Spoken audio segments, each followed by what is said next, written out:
Hello बच्चों, welcome you all to my channel पढ़ लो। और आज हम बात करने वाले हैं चैप्टर नंबर 1 के एक्सरसाइज 1.1 की। तो अगर आप इस चैनल पे नए हैं तो इस चैनल को जल्दी से सब्सक्राइब कर लीजिए ताकि आपको आगे की एक्सरसाइज और क्वेश्चंस मिलते रहें।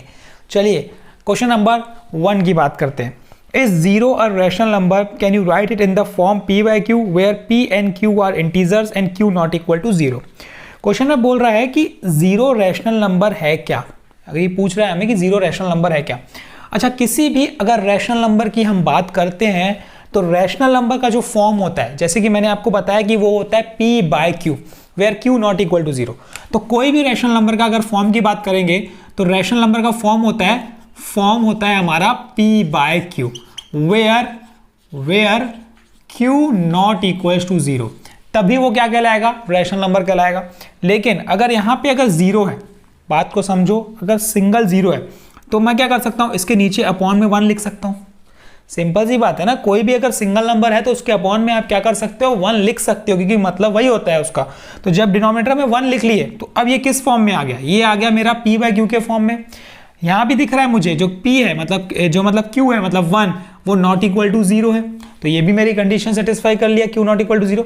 इसका मतलब 0 को मैं 0 बाय 1 मतलब p बाय q के फॉर्म में लिख सकता हूं। So therefore 0 is a rational number.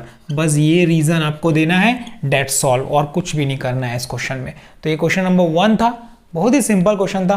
क्या नहीं होना चाहिए, अगर सिंगल 1 बाय 0 है सपोज, तो ये एक रैशनल नंबर नहीं है। क्यों नहीं है, क्योंकि यहां पे अब q क्या आ गया, 0 आ गया, ये q क्या हो गया, 0 हो गया। लेकिन कंडीशन क्या बोलता है, q नॉट इक्वल टू 0 होना चाहिए।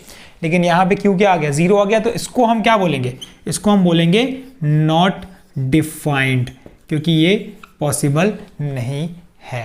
बस इतनी सी चीज आपको समझनी है, इसके अलावा कुछ भी नहीं है। तो चलिए, ये क्वेश्चन नंबर 1 था। चलिए हम बात करते हैं क्वेश्चन नंबर 2। क्वेश्चन नंबर 2 बोलता है find 6 rational number between 3 and 4। मुझे क्या करना है, 6 रैशनल नंबर निकालने हैं 3 और 4 के बीच में। बहुत ही सिंपल क्वेश्चन है, इस टाइप के क्वेश्चंस एग्जाम्स में पूछते हैं। बहुत ही सिंपल है, फ्री के नंबर है, ग्रैब करो। 3 और 4 के बीच में 6 नंबर चाहिए, एक 3 है और एक 4 है। इन दोनों के बीच में मुझे 6 नंबर चाहिए, 6 नंबर, वो भी रैशनल नंबर।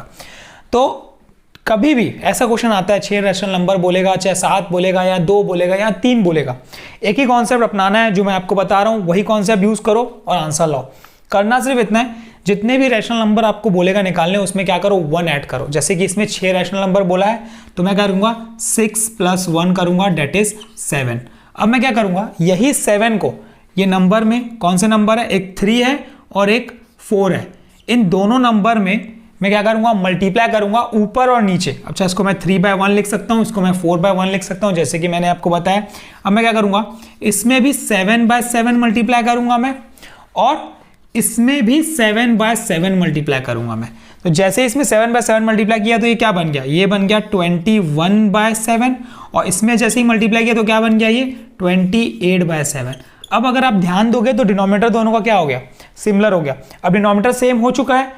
अब आपको 21 और 28 के बीच में ये देखना है कि 6 नंबर आ रहे हैं कि नहीं आ रहे हैं। तो चलिए इसको भी हम अरेंज कर लेते हैं। सबसे पहला क्या है, 21 बाय 7, फिर ये आएगा फर्स्ट नंबर, ये 2, ये 3, ये 4, ये 5, ये 6, और इसके बाद आएगा ये 28 बाय 7।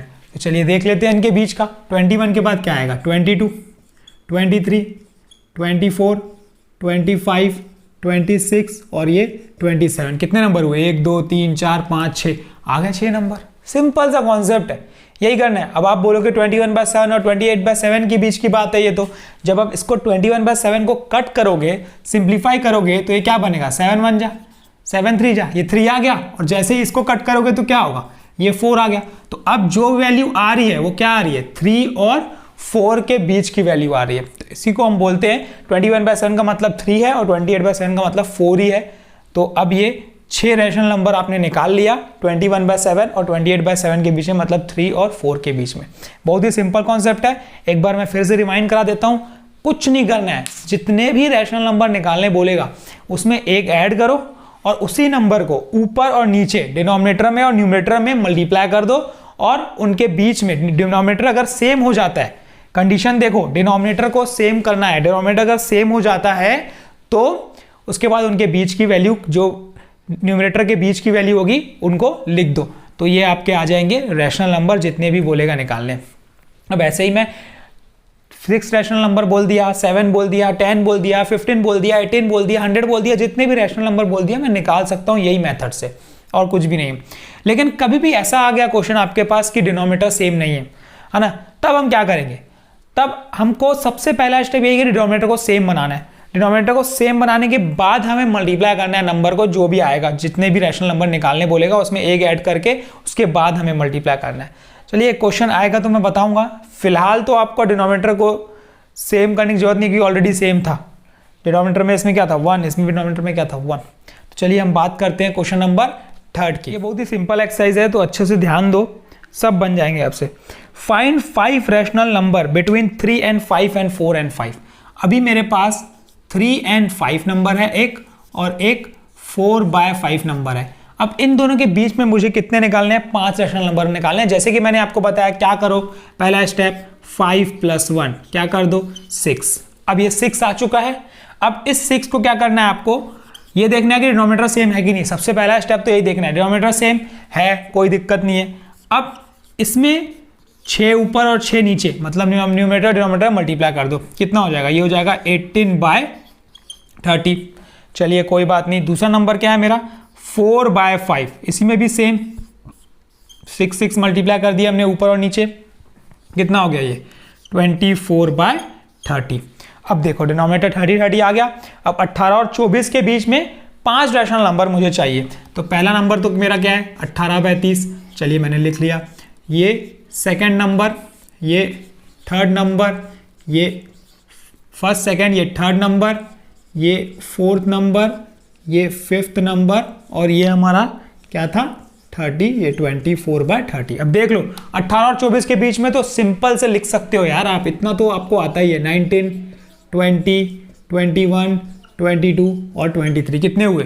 1, 2, 3, 4, 5। ये 5 रैशनल नंबर मुझे चाहिए थे और 5 रैशनल नंबर आ चुके हैं। इतना सिंपल है ये कि रैशनल नंबर निकालना, इंसर्ट करना, कितना इजी क्वेश्चन है, इतना इजी सॉल्यूशन है। कुछ भी नहीं करना है आपको, बस ये ध्यान देना है जो मैंने आपको बताया। तो चलिए अब हम बात करते हैं क्वेश्चन नंबर 4। क्या बोलता है? State whether the following statements are true और फॉल्स। हमें बताना है कि ये ट्रू है कि फॉल्स है। पहला बोलता है every natural number is a whole number. अच्छा, ये पता करना है कि हर नेचुरल नंबर होल नंबर है क्या।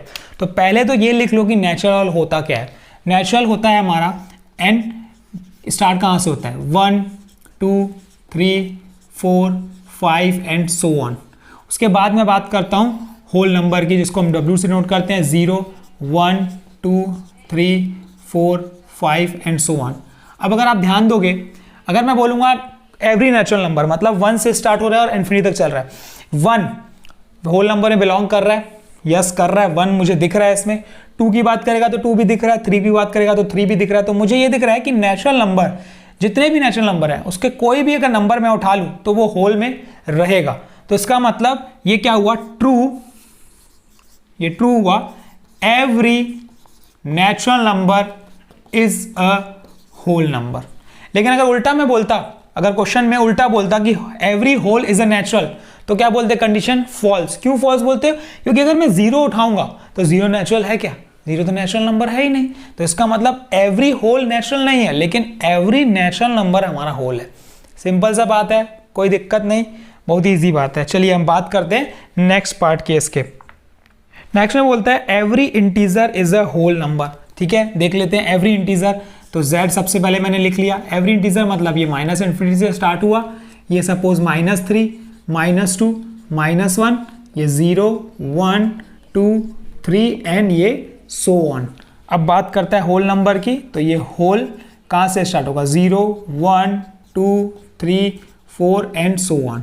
अच्छा ध्यान से समझो, बोल रहा है every integer is a whole. Every integer आपको दिख रहा है, अगर नेगेटिव नंबर की बात कर रहा है तो होल में तो नेगेटिव नंबर होते ही नहीं है ना, वो तो सिर्फ पॉजिटिव होते हैं। अगर मैं -2 बोलूंगा तो आप बोलोगे क्या वो होल में है?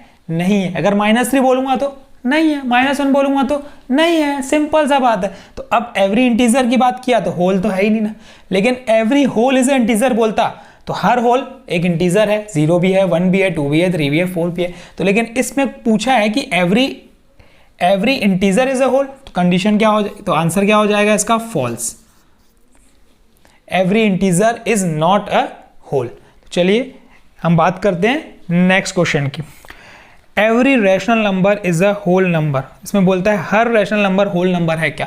तो रैशनल नंबर को अगर आप रिप्रेजेंट करोगे तो रैशनल नंबर होता क्या है, चलो रैशनल नंबर लिख लेते हैं। 0, 2/3, 7/2, 19/8, -4, 7, ये सब क्या है, ये सब एक रैशनल नंबर है एंड सो ऑन चलते जाएगा हमारा। अगर मैं होल नंबर की बात करूंगा तो होल नंबर क्या होता है, 0, 1, 2, 3, 4 कंटिन्यूसली चलते जाएगा। अगर मैं पूछता कि every whole is a rational तो आप बोलते यस, क्योंकि 0 एक रैशनल है, 1 भी, 2 भी, 3 भी, 4 भी, 5 भी, सबको मैं p/q के फॉर्म में लिख सकता हूं।